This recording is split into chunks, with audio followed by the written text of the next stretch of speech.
হুবহু এই কথাগুলো মুফতি আব্দুল গফফার সাহেব হুজুর, ইসমাতুল্লাহ কাসেম সাহেব হুজুর দামাত বরকাতুহু আলা আলিয়া, উনরা বললে কথাটা আপনার ভিতরে গ্রহণযোগ্যতা বেশি পাইতে পারে। বড় মানুষের কথা বলছে, আবার আমাদের থেকে ছোটরা কথাগুলো শোনায় গেছে, আপনি গুরুত্ব দেন নাই, হয়তোবা আমার মুখের কথাটা আপনার মধ্যে হিট করতে পারে, এই জন্য পুনরাবৃত্তি করি। আল্লাহ বলেন ওয়াযাক্কির ফা ইন্নাদ যিকরা তানফাউল মুমিনিন। একই কথা বারবার বলো, কালকের কথাটা অন্তরে ঢোকে নাই, আজকেরটা অন্তরে ঢুকে বসতে পারে।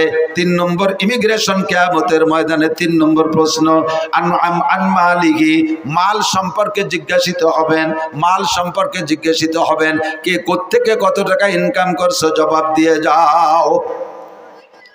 মাল সম্পর্কে দুইটি জিজ্ঞাসা, ফিমা আনফাকা মিন আইনা ইকতাসাবা ওয়া ফিমা আনফাকা, মাল কোত্থেকে কামাই করছো বলে যাও, আর কোথায় খরচ করছো বলে যাও। উভয়টাই আমার কাছে বলতে হবে। ইনকাম ভালো কিন্তু খরচ ভালো না, এটাও অন্যায়। আবার ইনকাম খারাপ কিন্তু খরচ ভালো, এটাও আল্লাহর কাছে গ্রহণযোগ্যতা পাবে না। কথা বলেন ঠিক কি ঠিক না? জিজ্ঞেস করছে, এই আব্দুল মালিক তোমার ইনকামের অবস্থা কি বলো, আয় ব্যয় উভয়টাই বলো। আল্লাহ ব্যয়ের কথা পরে কই, আয়টা শুনলি তুমি ব্যয় শুনতে চাবা না। আমার ইনকাম আজীব। বলো কিভাবে? শেষ রাত্রি উঠে তাহাজ্জুদের নামাজ পড়ছি, এরপরে 12 তাসবিহ পালন করছি, দোয়া করছি, মুনাজাত করছি, ফজরের আজান দেশে ঘরে সুন্নত পড়া সুন্নাত, সুন্নত ঘরে পড়া সুন্নাত, এবং সূরা কুলিয়া এবং কুলহু দিয়ে পড়া সুন্নাত, এভাবেই সারা জিন্দেগি আমল করছি। ফজরের নামাজ জামাতে পড়া 2.5 ঘন্টা দাওয়াতের মেহনত করছি মহল্লায়। কাজগুলো শুনেন কেমন সুন্দর আব্দুল মালিকের। এরপরে ইশাকের নামাজও পড়ছি, তারপরে বাসায় আইসা আধা পারা কোরআন শরীফ তেলাওয়াত করছি। এরপরে স্ত্রী যা রান্না করছে সুন্নতি তরিকায় বাল বাচ্চা নিয়ে এক দস্তারখানে এক প্লেটে বসে খানা খাইছি। খানা খেয়ে এরপরে রিক্সা ভ্যান খান নিয়ে বেরোইছি। রাস্তায় বেরোনোর পরে যাকে পাইছি, যেই বলছে প্রস্তাব দিয়েছে তাকে উঠেছি, কোনো ভাড়া টাড়া কন্ট্যাক্ট করি নাই। নেমে যাওয়ার পরে খুশি হয়ে যা দিয়েছে তারপর কনাত করেছি। যখনই জোহরের আজান দিয়েছে আর প্যাডেল মারি নাই, যাত্রীদের সাথে কন্ট্যাক্ট করতাম, বাইরে তোমার গন্তব্যে পৌঁছে দেব, তবে আজান হইলে কিন্তু নামাজ না পড়ে আর একটা কদম সামনে বাড়বো না। এমন করে আল্লাহ সারা জিন্দেগি নামাজের মধ্যে কোনো ত্রুটি করি নাই। আজান হইলে আর ভ্যান চালাই নাই। মাগরিবের নামাজ পড়া পাইলে অ্যাক্টিভ দিছি, না পাইলে বাসায় চলে আসছি। ঈশার নামাজ পড়ে সূরা ওয়াকিয়া পড়ছি, এরপরে সূরা মুলুক পড়া, এরপরে বাচ্চাদেরকে নিয়ে দস্তারখানে খানা খেয়া আল্লাহ ওযু সহকারে বিছানায় পিঠ দিয়েছি। বলো আল্লাহ আমার ইনকামের মধ্যে ত্রুটি কোন জায়গায়?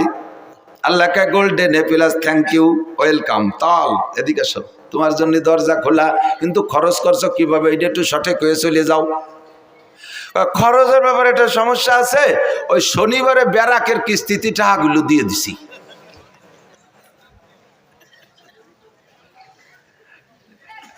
বাংলায় কয় একে পাদে আগা সারা। বাংলা বোঝেন? মাঝে মাঝে রাত তো বেশি হয়ে গেছে, একটু রস না দিলে অনেকের ঘুম এসে যায়। আমাকে ওই পাশে নড়াইল জেলার একটা থানা আছে নড়াগাতি, আর বলবো না পরিচয়, আবার এই নড়াগাতিরাই শুনবেন আবার ইউটিউবে। সেদিন যে তাকে মধ্যেও কই আইছি ভাই নাই, বহু আগে ব্রিটিশ পিরিয়ডে ওই এলাকাতে প্রচুর হিন্দু মুসলমানও আছে। তো হিন্দু মুসলমান যুবকরা বিকেলবেলা ওখানে একটা জায়গা আছে, একটা স্পট, বসে বসে খোঁজ গল্প করে, এটা এই খেলাধুলা করে, আনন্দ ফুর্তি করে। তো ফাজলেমি করে দুইজনে বাই ছাড়া শাড়ি ফাল্লা লাগছে। একজনে একটা দেয় আর একজনে একটা দেয়, একজনে একটা দেয় আর একজনে একটা দেয়। আর আজকে তো আর আনরেডি, অপ্রস্তুত ভাবে বেশি একটা সুবিধা হতে পারে। এখন ওই জায়গায় দুইজনের পাল্লা হয়েছে। আগামী শনিবারে এই জায়গা বাই ছাড়িয়ে পাল্লা, যে যেভাবে পারো রেডি হয়ে আসবা। এই আটে কাড়াও দেশে ডেরা পিঠে যে অমুক জায়গায় এই হবে, কি কোয়ার মতো জিনিস। জীবনে ঘোড়া দাবড় দেখছে, আড়িয়ে নাড়ই দেখছে, কত খেলা দেখছে, কিন্তু এত আর কেউ শোনে নাই করে দিন। এ শুনে দর্শক হয়েছে সেই হারে, মাঠ ভরে গেছে, দুইজনে দুই চেয়ারে। তো মুসলমান যেটা সে যাই প্রত্যেকেই রেডি হয়েছে যাতে গ্যাস বেশি হয় পেটে। তো মুসলমান যেটা সেটা যাইয়ে খাইছে যত আদা চাবাই নিয়ে চুলা, বাদাম এক চাবানিতে গিলে ফেলাইছে, ভালো হয়ে ফেসে খাই নেই। আর ও যেভাবে পারছে রেডি হয়েছে। আর আইসা দুইজনে দুই চেয়ারে বসা লোক তো দেখতেছে। হিন্দুটা এসে মুসলমানটার মুহির উপরে একটা মারি দিয়ে চলে গেছে। শর্ত হলে মুহি মারতে হবে। ও 3টে মারিয়ে দিয়ে গেছে, মুসলমান একটাও মারে না। এখন প্রায় তকবির শুরু হয়ে যাবে, হিন্দুর পক্ষে জয় জয়।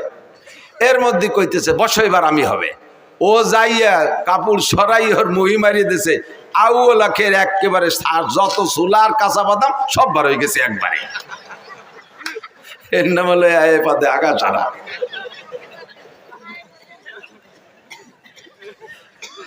সারা জীবন বইয়া এত দরবেশে ইনকাম করছো, তাহাজ্জুদের টাকা কোনো তা ছাড়ো নাই, পায়ে গায়ের রক্ত পানি করে ইনকাম করছো, খরচ করছো কোন জায়গায় একটু কইয়ে যাও। কয় আল্লাহ গ্রামীণ ব্যাংকের কিস্তি দিছি, আশার কিস্তিতে সব। এই কথা কইস না, আশার কিস্তিতে দিছি, অমুক জায়গা সুদিয়ে দিন টাকাগুলো দিয়ে দিছি। আল্লাহ কয় নো টক বাটুস্কুট, কথা হবে না, পিঠে সালা বান্ধ,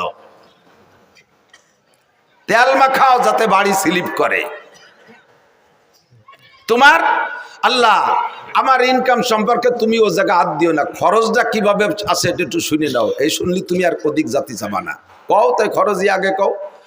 কয় আল্লাহ প্রত্যেক বছর জাকাত পাই টু পাই আদায় করছি, প্রতিবেশী কত মানুষের যে ঘর বাড়ি বানায় দিছি তার ঠিক নেই, কত মানুষের মেয়ের বিয়েতে সম্পূর্ণ খরচ আমি দিয়ে দিছি।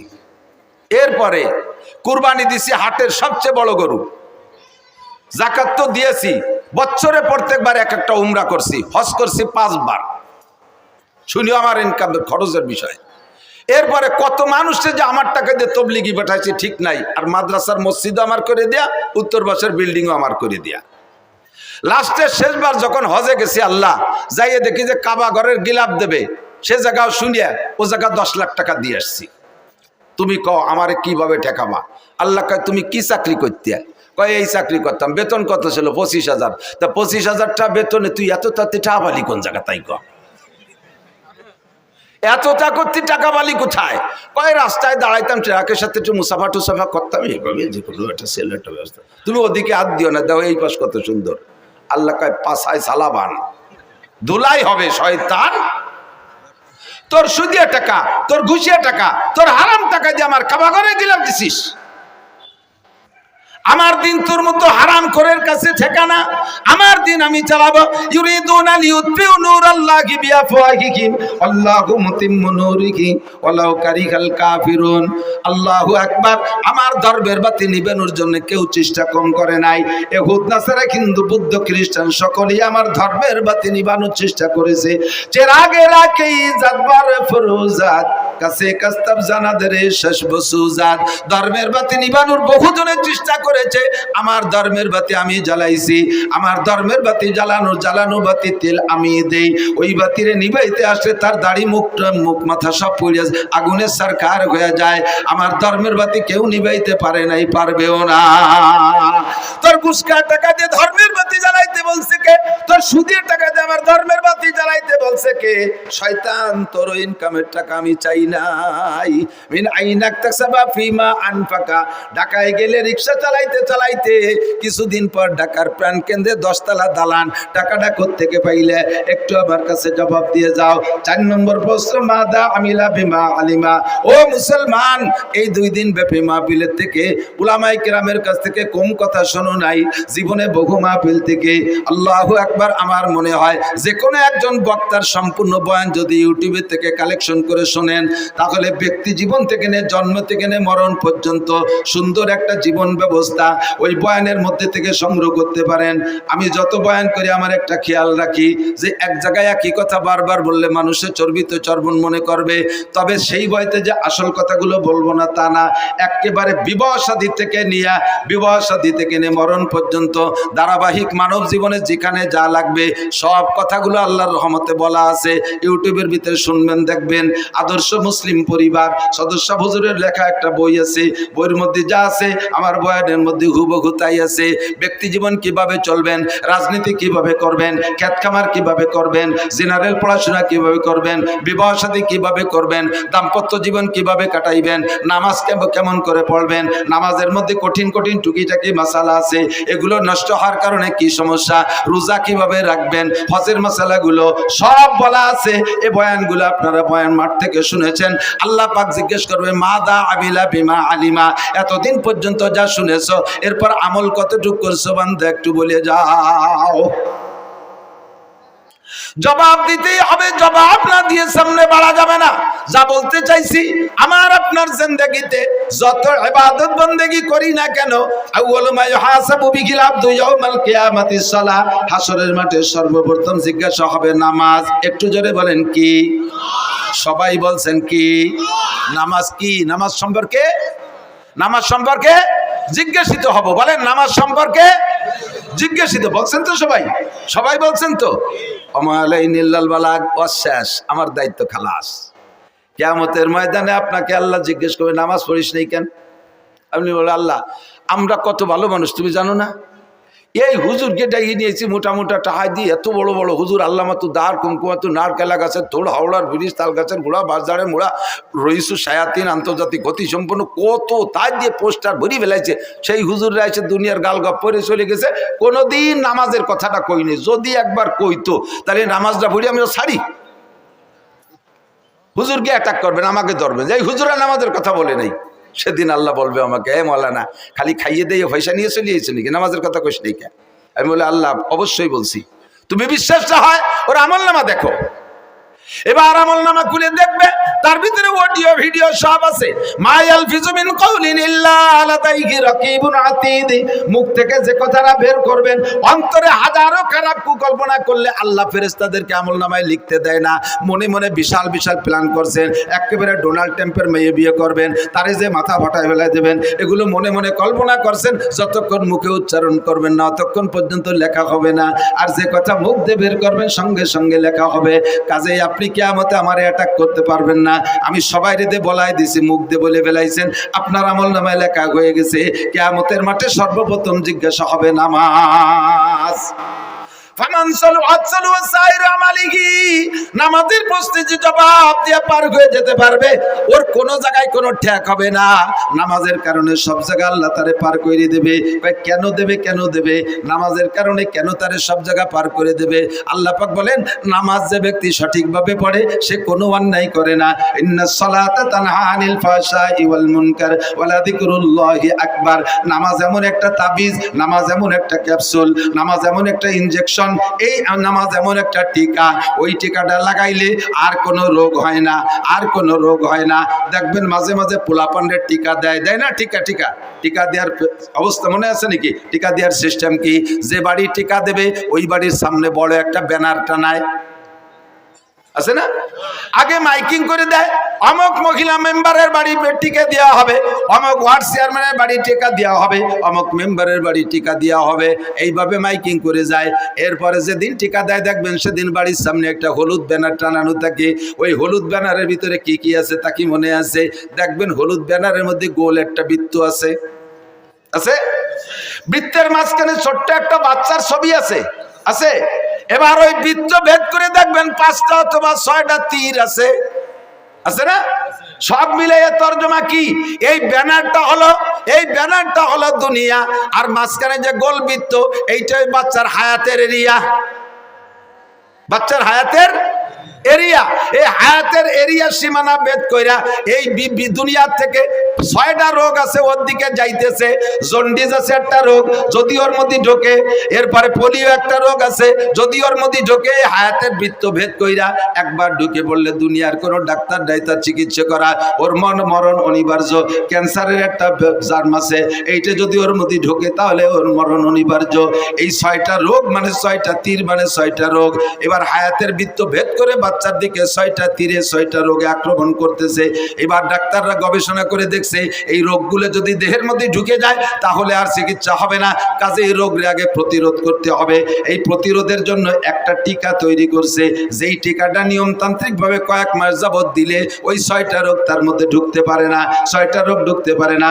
সেম কোয়ালিটি এই দুনিয়া, বিশাল দুনিয়া, এর ভিতরে থেকে আমার দিকে আমার হায়াতের একটা এরিয়া আছে, হায়াতের এরিয়া বাউন্ডারি ভেদ করে আমার দিকে রোগ রোগগুলো ঢোকার চেষ্টা করতেছে 6 দিক দিয়া। জোরে বলেন কয় দিক দিয়া? 6 দিক দিয়ে। ব্যক্তি জীবন, পারিবারিক জীবন, সামাজিক জীবন, অর্থনৈতিক জীবন, রাজনৈতিক জীবন, আন্তর্জাতিক জীবন। ব্যক্তি জীবন দিয়ে রোগ, পারিবারিক জীবনের রোগ, সামাজিক জীবনের রোগ, অর্থনৈতিক জীবনের রোগ, রাজনৈতিক জীবনের রোগ, আন্তর্জাতিক জীবনের রোগ। এই 6টা রোগ আমার দিকে ঢোকার চেষ্টা করে। এই 6টা রোগ যদি ঢোকে, তারপরে হাজার হাজার রোগ ভিতরে তৈরি হয়, হাজার হাজার রোগ তৈরি হয়। এবার এই 6টা জীবনের রোগকে ঠেকানোর জন্য আল্লাহ পাক একটা টিকার ব্যবস্থা করেছেন। ওই টিকাটার নামই হলো নামাজ। আল্লাহ বলেন আকিমিস সালাতা তারাফাইন নাহারি ওয়া যুলাফাম মিনাল লাইল ইন্নাল হাসানাতি ইউযহিবনাস সাইয়্যাত যালিকা যিকরা লিয-যাকিরিন উতলু মা উহিয়া ইলাইকা মিনাল কিতাব ওয়া আকিমিস সালাহ ইন্নাস সালাতা তানহা আনিল ফাহশাই ওয়াল মুনকার ওয়া লাযিকরুল্লাহি আকবার। আল্লাহর কসম, আল্লাহর কসম, তার 99 নামের কসম, তার ইসমে জাতের কসম দিয়ে বলি, যদি কোনো ব্যক্তি সঠিকভাবে নামাজ পড়ে, অরিজিনালি কোনো ব্যক্তি যদি নিয়মতান্ত্রিকভাবে নামাজ পড়ে, ওই নামাজি ব্যক্তিকে নামাজে তারে ঘুষের থেকে ফিরাইতে বাধ্য হয়, সুদের থেকে ফিরায় তারে, জিনার থেকে ফিরায় তাকে, মদের থেকে ফিরায় তাকে, গাজার থেকে ফিরায় তাকে, বেপরদা থেকে ফিরায়, আইলঠেলা থেকে ফিরায়, জালদলির থেকে ফিরায়, মিথ্যা সাক্ষী থেকে ফিরায়, মিথ্যা মামলা থেকে ফিরায়, মাপে কম দেওয়া থেকে ফিরায়, মাপে বেশি আনা থেকে ফিরায়, মালে ভেজাল দেওয়া থেকে ফিরায়, ফরমালিন মিশরি থেকে ফিরায়, দুধে পানির দিকে দেওয়া থেকে ফিরায়, আরে মুখের গুনাহ থেকে ফিরায়, অকথ্য ভাষায় গালাগালি করতে দেয় না, কুদৃষ্টির থেকে ফিরায়, কান্দে খারাপ জায়গা থেকে ফিরায়, হাতে খারাপ জায়গা থেকে ফিরায়, শরম রাগে অবৈধ জায়গা থেকে ফিরায়, পা দুটোকে হারাম জায়গা যাওয়ার থেকে ফিরায়। যত অন্যায় আছে সমস্ত অন্যায় থেকে এই ফিরানোর মাত্র একটা তাবিজের নাম হলো নামাজ। এই নামাজ হলো ফরজ নামাজ। একটু জোরে বলেন কি নামাজ? এক ওয়াক্ত ফজরের 2 রাকাত ফরজ নামাজের দাম, ফজরের 2 রাকাত ফরজ নামাজের দাম কত? সারা জীবন 60 বছর নফল নামাজ আর নফল রোজা না।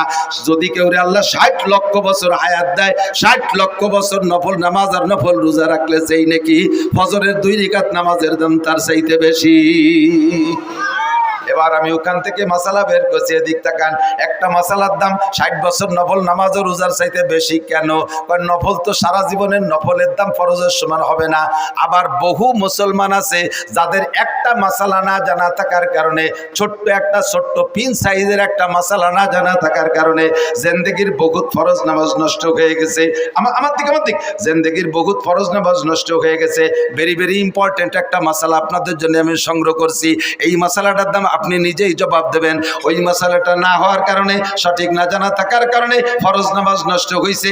আর 2 রাকাত ফরজ নামাজের দাম 60 লক্ষ বছর নফল নামাজের চাইতে বেশি। কথা বলুন ঠিক কি ঠিক না? এবার সেই মাসালাটা কি মাসালা? আপনি ইমামের পিছনে নামাজ পড়েন। আমি তো একটা দাড়ি যখন গজাইছে, নিতান্ত গরিব বাপের ছেলে ছিলাম আমি। এখনো পর্যন্ত আমার আব্বার রেখে যাওয়া যা আছে তার থেকে 1 ইঞ্চি জমিও আমি ভাগে পাইনি। আব্বার ইনকাম থেকে আমি একখান ভাঙ্গা টিন, একখান ফুটো থালও আগে পাইনি। ছোট্ট একটা সংসারের আমরা সন্তান ছিলাম। আমার আব্বা গরিব মানুষ, কৃষক ছিলেন। যা কামাই করছেন কোনো মতে আমাদের খাওয়াই বাঁচাইছে। সোনের একটা ঘর ছিল আমাদের, 2-5 শতাংশ জমির উপরে বাড়ি, ছোট 2 ভাইরে বাড়ি, ঘরটর যা ছিল সব দিয়ে টিয়ে আলাদা বাড়ি করছি, জায়গা কিনে। আমরা বড় 2 ভাই, বাপের কিছু পাইনি। বাপের 1 বস্তা দোয়া পাইছি। ছাত্র বয়সে আব্বা টাকা দিতে পারতেন না, এসে গেলে একটু বলা লাগে। বহুত ছাত্ররা আছে তারা অভাবের কারণে পড়া বাদ দিয়ে চলে যায়। আমি এটা আদৌ বিশ্বাস করি না। আমার আব্বা আমাকে 11-12 বছর মাদ্রাসায় পড়ছি, যা 2-1 পয়সা দিতে পারতেন কষ্ট করে, সম্পূর্ণ 12 বছরের টাকা একত্রিত করলে 100 টাকা হবে না। বিশ্বাস করতে পারবেন না। তাহলে কিভাবে পড়ছি, কিভাবে যে পড়ছি এটা আমিও জানি না। যখন একটা দাড়ি গজাইছে তখন আমি সাবালেগ হয়েছি, এইটা বুঝাইয়া এই দাড়িটা দেখাইয়া মসজিদের ইমামতি নিছি, মসজিদের ইমামতি নিছি। সেই থেকে ইমামতি করতে করতে দাওরা হাদিস পর্যন্ত পাশ করছি, আলহামদুলিল্লাহ। তবে আমার ইমামতির কারণে কোনোদিন আমার পড়ার উপরে কোনো প্রভাব পড়ে নাই। মাদ্রাসা থেকে 4 কিলোমিটার দূরে লজিং থাকছি, বড় একটা মধুমতি নদী পার হয়ে ওপার। জিন্দেগিতে 1 ঘন্টার 1 মিনিটও আমি পিছিয়ে পড়ি নাই। ঝড় বৃষ্টি তুফান যাই হোক আমার কোনো ক্লাস মাইন নেই, এবং জীবনেও কোনোদিন ক্লাসে সেকেন্ড হইনি। তাহলে মনে হচ্ছেন থার্ড হইছি। গহরডাঙ্গা বোর্ডে টাইটেলের বছর আমি ফার্স্ট স্টার্ট করেছি। অনেকে এগুলো ক্রেডিট বললে কিছু মনে করতে পারেন, একটা জিনিস বোঝানোর জন্য বলছি, জাস্ট এই কথাটাই বোঝানোর জন্য যে অভাবের কারণে লেখাপড়া ঠেকে থাকে না। তো সেই থেকে ইমামতি করতে করতে অভিজ্ঞতা আছে যে মুসল্লি ভালো ডকশক দেখলি বাড়ি পাকা মুসল্লি তা না। এত বড় পাগড়ি 3 খেতায় দিয়ে বাঁধছে, 43 বন্ধের যুব্য একটা গায়ে, ওর বাবা গাড়ির উপরে যায় নামাজ, বগলে দস্তার কান, হাতে কুড়া লাঠি, 500 দানার তসবি, চশমা পাই দিয়ে কি না চশমা সয়ে দিয়ে একই ডাটে সাটে ঠেকে যে খুব বহুত বড় আলেম। বোমা মারলেও ভিতরে তো একটা বা বেরোয় না, জাল খেয়াও দিলে টালিব বেরোয় না। মশলা তো দূরে থাক, আমাকে ওই পাশে জেলা নড়াইল আছে না, আর আমাদের গোপালগঞ্জের শেষ থানা কাশিয়ানির শেষ মাথায় একটা গ্রাম আছে নড়াইল, নড়াইল গ্রাম আছে, ব্যাসপুর নড়াইল কয়। তো এই ব্যাসপুর নড়াইল, ওই গোপাল নড়াইল জেলা নড়াইল থেকে একটা তবলিগ জামাত আইছে। এই তবলিগ জামাত আইসা এক মসজিদে 3 দিন 3-4 বুড়োরে টার্গেট করছে। যুবকদের যা পড়াইছে পারছে, বুড়োকে তো বেরেন কম, 4 বুড়োরে ধরছে। কাকা মশলা মশাইল কি দেখি জানেন? কিচ্ছু না, নামাজ পড়তে পড়তে কপালে দাগ হয়ে গেছে, আলহামদুলিল্লাহ তো জানেই না, আরো কতটা জানে না, তা শুনলে আশ্চর্য হবেন। এই 4 বুড়ো কলেমায় তো এবাও জানে না। লাস্টে যে ধরা পড়ছে কলেমায় তো এবার, যখন ইন্টারভিউ নিয়েছে দেয় যে বুড়োরা কলেমাই পড়তে পারে না। আমি সব বলে কাজটা করছেন কি? আজ বাদে কাল যাবেন মরিয়ে, কাল নাও আসতে পারে, আজও মরতে পারেন। বয়স 75-80 হয়ে গেছে আর আজও কলেমাটা পড়তে পারেন নাই। মান কানা আখিরু কালামিহি লা ইলাহা ইল্লাল্লাহ ফাদাখালাল জান্নাহ, যার জীবনের শেষ কলেমা লা ইলাহা ইল্লাল্লাহ, ওইটা বিনা হিসাবে জান্নাতে চলিয়া যাইবে। সেই কলেমাটাই পড়া শিখলেন না। আপনি নামাজের কি গোড়ার ডিম পড়ছেন, এতদিন ইবাদত বন্দেগী কি কসু করছেন, কলেমাই যদি না জানেন। এই 3 বুড়ো 4 বুড়োরে নিয়ে 4 দিন পর্যন্ত আমির সাহেব কলেমার মস্ক করাইছে। এই যে দেখ 500 না পাঠিয়েছে, যত খুদকুড়ো কাটা সামনে বসে জীবন বই ওয়াজ করবো কি কসু। শিক্ষিত জ্ঞানী গুণী ভালো মানুষ যদি সামনে বসে, তাদের দিক নজর পড়ে ওয়াজের কোয়ালিটি সেই রকম হয়। আর এই যে খুদকুড়ো গুলো হয়েছে সামনে বুঝে থাকে, ওয়াজ বোঝেও না, যে চানাচুর বাদাম নিচে কাটুর কুটুর হতে তালে হয়েছে শৈল ইন্দিরির দল। না তোরা আমার কাছে 10টা নিয়ে যা, দোকানে যা, আমার দিকে বৈশা 3 দিন পর্যন্ত মসজিদে মস্ক করাইছে কলেমা। শেষের দিন মাহফিল আমার ওই এলাকায়, আমার কাছে এসে রিপোর্ট দিচ্ছে, হুজুর সব মাহফিলে আপনি তবলিগের তশকিল করেন, তবলিগের কথা বলেন, আপনার এলাকায় এটা তবলিগ করেন না। কি সমস্যা কি? এই ঘটনা 4 বুড়ো যে কোনো সময় মরতে পারে, 75 থেকে 80-র মধ্যে বয়স, আজও কলেমাটা ভর্তি পারে না। এই 3 দিন পড়াইছি, তাও ঈশার সময় ইন্টারভিউ নিছি, হয় না। কি কয়? লা ইলাহা মুহাম্মাদুর রাসূলুল্লাহ, লা ইলাহা মুহাম্মাদুর রাসূলুল্লাহ। রাগ হয়ে ধমক দিয়ে আমি যে কোনো সময় মরতে পারে, আজও কলেমা ঠিক করে ভর্তি পারে, লা ইলাহা মুহাম্মাদুর রাসূলুল্লাহ। মাঝে ঠিক করলে কোথায়? বুড়োরা আমার রাগ করে কয় সব জায়গার কলেমা একরকম না মিয়া, তুই কলি হয়ে যাবে, সব জায়গার কলেমা একরকম। তোমাকে নড়াইলে কলেমা লা ইলাহার পরে ইল্লাল্লাহ আছে, ইবার আসতে থাকে না, এরকম নাকি? বহুজন আছেন এখনো পর্যন্ত 4টে কলেমা শুদ্ধ করে বলতে পারে না, আছে না নাই কথা কয়? বহু মুসলমান আছে, বহু মুসলমান আছে। এর মধ্যে ইমানে মুফাসসালের ইন্টারভিউ নিলে জড়িয়ে যাবে অর্ধেক, ইমানে মুজমালের ইন্টারভিউ নিলে জড়িয়ে যাবে অর্ধেক। আর এই ইমানে মুজমাল আর ইমানে মুফাসসালের তরজমা আপনার বুঝা ফরজ। বিশ্বাস করার সাথে সাথে বুঝার আগে, বিশ্বাসের আগে বুঝতে হবে, বুঝে তারপরে বিশ্বাস করতে হবে। পারেন না বহু মানুষ, কথা কন। নামাজে দাঁড়াইছেন, ইমামের পিছনে জামাতে নামাজ পড়বেন, ইমাম সাহেব আল্লাহু আকবার বলে, যে কথা বলছি ইমামতির অভিজ্ঞতার আলোকে, যে বহু মুসল্লিকে জীবনে এ রিপোর্ট পাইছি, ইমামের পিছনে নামাজ 10 বছর নামাজ পড়ছে, এরপরে এসে কয় হুজুর ইমাম সাহেব যে প্রথমবার আল্লাহু আকবার কয়, ও আল্লাহু আকবারকে আমাকে করতে হবে নাকি? আমরা তো সময় খালি কানে হাত দেই। আমি যে আমরা মানে কয় যে আমাকে মাঝি ভাই, মেয়া ভাই, বড় কাকা, আমরা সবাই ওই ওরি। মুখ বন্ধ। নামাজের ফরজ 13টি, জোরে বলেন কয়টি? তার মধ্যে একটি তাকবীরে তাহরিমা বলা, তাকবীরে তাহরিমা বলা। আপনি যদি একা নামাজ পড়েন সুন্নাত, তা প্রথম তাকবীর বলা ফরজ, নফল পড়লে প্রথম তাকবীর বলা ফরজ, ওয়াজিব পড়লে প্রথম তাকবীর বলা ফরজ, ইমামের পিছনে যদি পড়েন প্রথম তাকবীর মুখে বলা ফরজ। প্রথম তাকবীর শুধু ইমাম বলবে আর আপনি মুখ বন্ধ করে কানে হাত দেবেন, এতে হবে না। আপনাকে নামাজের ভিতরে যদি প্রথম তাকবীর মুখে আল্লাহু আকবার না বলে থাকেন, এমন করে জীবনে যত ওয়াক্ত চলে গেছে ওই নামাজগুলো হয় নাই, ওই নামাজগুলো আবার পড়তে হবে। এই যে কত ওয়াক্ত গেছে আপনার জানা নাই, এরকম কত ওয়াক্ত গেছে আপনার জানা নাই, মুখ বন্ধ করে খালি কানে উলা দিয়েছেন, আপনার নামাজ বাতিল, আপনার নামাজ হয় নাই। যদিও শুনতে একটু ছোট, একটু আল্লাহু আকবার, কিন্তু এই মশালাটা কত গুরুত্বপূর্ণ আপনার পুরো নামাজ এরপর নির্ভর করে। এই একটা মশলা আজকে জেনে নিলেন, আজকে বুঝতে পারলেন যে আপনাকে প্রথম তাকবীরে আল্লাহু আকবার ইমামের সাথে সাথে বলতে হবে, তবে ইমামের সাথে সাথে পিছে পিছে বলতে হবে, এটা ফরজ। এর একটা মশালার দাম 60 লক্ষ বছর নফল নামাজ ও নফল রোজার চাইতে বেশি। মহিলারা নামাজ পড়বে প্রথম তাকবীর মুখে বলা ফরজ, পুরুষরা নামাজ পড়বে প্রথম তাকবীর মুখে বলা। তবে মহিলারা কোনোদিন জামাতে ইমামতি করতে পারবে না, মহিলারা মহিলাদের ইমামতিও করতে পারবে না, মহিলারা ফরজ ওয়াজিব সুন্নাত নফল কোনো নামাজে ইমামতি করতে পারবে না, মহিলারা মসজিদে যে জামাতে নামাজ পড়বে না, মহিলারা নামাজ পড়বে ঘরের ভিতরে। মহিলারা যত নির্জনে নামাজ পড়বে তত তাদের নেকি বেশি, আর পুরুষও যত ওপেন ফিল্ডে নামাজ পড়বে বড় জামাতে তত তাদের নেকি বেশি।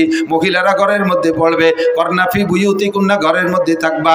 মহিলাদের জুমর নামাজ নাই, মহিলাদের ঈদের নামাজ নাই, মহিলাদের জানাজার নামাজ নাই, মহিলাদের জামাতে নামাজ নাই, 5 ওয়াক্ত জামাতে নামাজ পড়বে না। অনেকে হজে যাইয়া আইসা এবার বউকে নিয়ে জামাতে নামাজ পড়ার একটা প্ল্যান তৈরি করছে। আল্লাহ, মক্কা মদিনায় দেখলাম, আর আমাকে দেশি হুজুরা কি তাকে বেশি জানে নাকি? আপনি মক্কা মদিনায় একবার গেছেন আর আমরা 20 বার গেছি।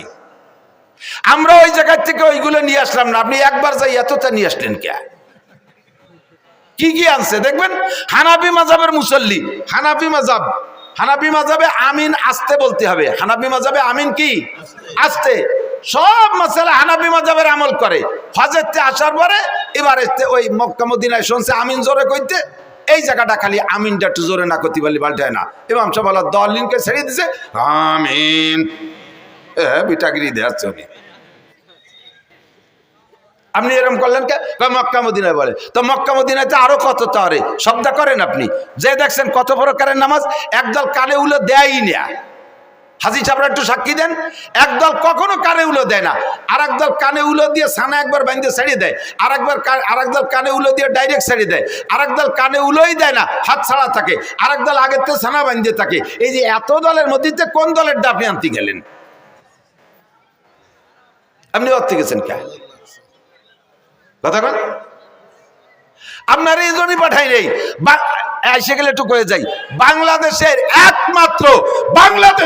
একমাত্র উলামায়ে কিরাম শরীয়তের দিক দিয়ে এস্টাবলিশড, এই বাংলাদেশের উলামায়ে কিরাম বাংলাদেশের মুসলমানদেরকে নবী আলাইহিস সালাতু ওয়াস সালামের শরীয়ত অনুযায়ী পরিচালনার জন্য বিশ্বের কোন দেশে ধরা লাগে না। বাংলাদেশের উলামায়ে কিরাম জন্ম থেকে মরণ পর্যন্ত যে 6টা জীবন বলছি, সমস্ত জীবনকে পরিচালনা করার জন্য কোরআন হাদিসের ভিতরে থেকে গাইটা সমস্ত মশলা আপনাদেরকে দিতে পারে এই যোগ্যতাওয়ালা উলামায়ে কিরাম বাংলাদেশে ভরপুর। আর কেউ এখনো সম্পূর্ণ হতে পারেন নাই, ডাক্তাররা তো পারেনি নাই। বাংলাদেশ সরকার মেডিকেল সায়েন্সের কলেজ বিশ্ববিদ্যালয়ের জন্য কোটি কোটি টাকা খরচ করতেছে ডাক্তার বানানোর জন্য। যেই সরকারি ওই মেডিকেল সায়েন্সের কলেজের জন্য টাকা দিয়ে ছেলেদেরকে পড়ায় ডাক্তার বানাচ্ছে, সেই সরকারি ওই কলেজের ডাক্তার প্রফেসরের কাছে ওষুধ খায় না, উনি চলে যায় India, Madras, Chennai, Singapore, London, বাইরে যে ওষুধ খেয়ে আসে। তাই তুমি যাকে ডাক্তার বানাইলে তারা কি গুড়ার ঘাস কাটতেছে? কি ডাক্তার বানাইলে যে তাদের কাছে তোমার আত্মবিশ্বাস যেন ওষুধ খাইতে? এখনো পর্যন্ত সেনাবাহিনী পূর্ণাঙ্গ হতে পারে নাই। সেনাবাহিনীর অফিসারকে আমেরিকা প্রশিক্ষণে পাঠাইতে হয়, ইন্ডিয়া পাঠাইতে হয়, চায়না পাঠাইতে হয়, সে জগতে কোটি কোটি টাকা খরচ হচ্ছে, এখনো পর্যন্ত সেখান থেকে সুফল আসে নাই। একটা অস্ত্র বানাইতে পারে না, একটা ড্রোন বানাইতে পারে না, একটা বন্দুক রাইফেল বানাতে পারে না, একটা গুলি বানাতে পারে না, একটা সুর ভাষা ফুটো উঠতে দিতে পারে না। কতক্ষণ কোন মেশিন বানাতে পারে? আল্লাহর রহমতে বাংলাদেশের উলামায়ে কিরাম শরীয়তের এ টু জেড তৈরি করতে পারে। এর জন্য বিদেশে মক্কা মদিনায় যাওয়া লাগবে না। নিজেরা পারেন না বলে মনে হচ্ছে হুজুররা পারে না, তাই মনে হয় না। আলমাবিয়া কিছু আল্লাহ নাফসি, ওই মাঝে মাঝে কই না তামাশা রে, একেবারে সচক্ষে দেখছি। যাইতেছি আমি চট্টগ্রাম, ঢাকার থেকে ফ্লাইটে যাব, এয়ারপোর্টে ঢুকছি, দেখি যে বাংলাদেশি টাইগাররা বিদেশে যাচ্ছে। টাইগার ক্রিকেটের টাইগার, এই বুকি পতাকা, পিঠি পতাকা, মাথায় পতাকা, ক্যাপে পতাকা, প্যান্টে পতাকা, জাঙ্গি পতাকা, ব্যাগে পতাকা, সব জায়গা পতাকা আর পতাকা। আমি কই এ তো পতাকা কোন জায়গা যাবে? যে এমপি মন্ত্রীরাও আগায় দিতে আইছে, বলতেছে বাংলাদেশের টাইগাররা শ্রীলঙ্কা যাচ্ছে হরিণ শিকার করতে, ক্রিকেট খেলতে। তো কয়দিনের ম্যাচ? কয় যে শ্রীলঙ্কা 2 দিন, পাকিস্তানে 3 দিন, ভারতে 2 দিন, 5 দিনের ম্যাচ। কি বলে 3 আর 2 5 আর 7, 1 সপ্তাহ। ওরা তো আমার চেনে, এই প্লেয়াররা, ওরা আমার কাছে দোয়া নিল যে হুজুর একটু দোয়া করেন যাতে এবার কিছু নিয়ে আসতে পারি। আমরা তো একটা ভাঙ্গা সার কাপড় আনতে পারি না বিদেশের তে, এবার যাতে একটা কিছু নিয়ে আসতে। আমি দোয়া আল্লাহ যে আল্লাহ এবার যেন কিছু পারে। আমার সাথে একজন কয় হুজুর এই ক্রিকেট খেলার জন্য দোয়া আনলেন। আমি বললাম যে পাগল, বাংলাদেশ আলারা কোনো জায়গাতে কিছু আনতে পারে না, ওরা এবার একটা কিছু আনুক, যা ওইরি আনুক, খেমছি ওইরি আনুক, চড়াচড়ি লাই চলে তুই জিতে আসুক, আর শুক্তি একবার একটু ভাষ্ট হইয়ে। কোনো দেশে তো ভাষ্ট হতে পারে না। পরে 1 সপ্তাহ চলে যাওয়ার গেল, 10 দিন চলে যায়, 12, 13, 15 দিন চলে যায়, খবর টবর পাই না। এবার এই ক্রিকেট দেওয়া পাল্টিতে জিজ্ঞেস করলাম যে এই যে অমুক তারিখে যে একটা টিম গেল বিদেশে হরিণ শিকার করতে টাইগাররা, এরা আসলো কবে, কি দিয়ে কি রেছো, তা তো খবর টবর পাই না। কয় যে সব জায়গাতে ঠকিয়ে গেছে, পরে মনে হয় এদের ব্যানেটে চলিয়ে আসছে, জেনিটের হয়নি। আমার বাংলাদেশের হাফেজরা কোন দেশের থেকে ঠগিয়ে আসে না, কথা বলেন ঠিক ঠিক না? সারা পৃথিবীর যত মুহাদ্দিস আছে তার ভিতরে 1 নম্বর মুহাদ্দিস আমাদের বাংলাদেশে মাওলানা আব্দুল মালিক সাহেব, বাইতুল মুকাররমের খতিব সাহেব। কাজেই আপনি একা একা যাইতে আমিনটা জোরে ঠেলিয়ে আনতে গেছেন কে? আমিন জোরে হবে না, আসতে হবে বাইতুল মুকাররমের খতিব সাহেবের কাছে শুনিয়ে আসেন দাঁড়িয়ার মাঠের প্রধান মুফতির কাছে, জান ভাঙ্গা ঈদগাহ মাদ্রাসার মুফতি সাহেবের কাছে, আমরা সব ফতোয়া দিয়ে দেব। কোনোতে আল্লাহর রহমতে অধিক যা লাগবে না, কথা কন।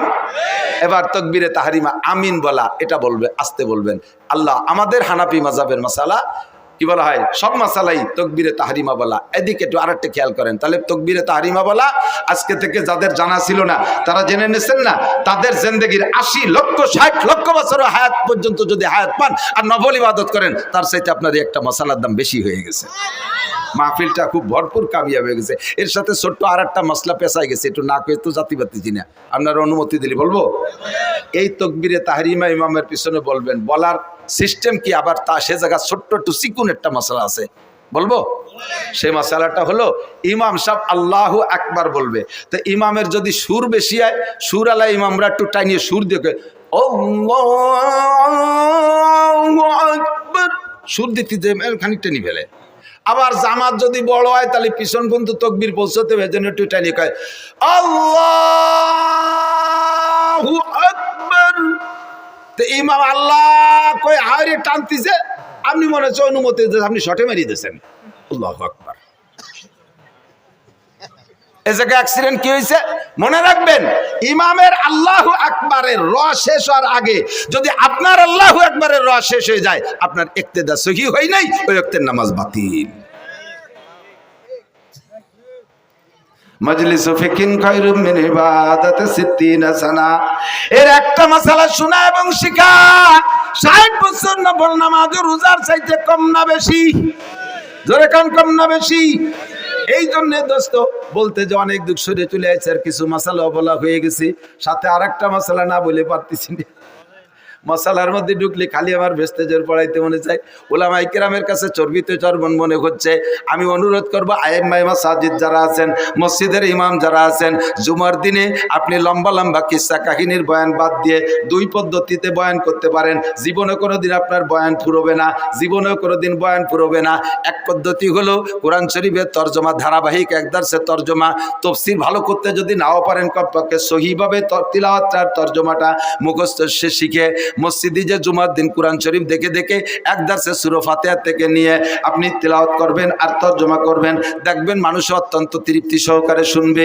কমপক্ষে আল্লাহর বান্দারা একটু আইডিয়া নেবে, আরে আলহামদুলিল্লাহ সূরার মধ্যে কি পড়ি, এ কি ভূতির মন্ত্র না কি পড়ি, এর তরজমা কি বুঝতে পারলে, তিলাওয়াতের যদি তরজমা বোঝা যায় তাহলে পড়েও মজা লাগে, কতক্ষণ পড়তেও মজা লাগে।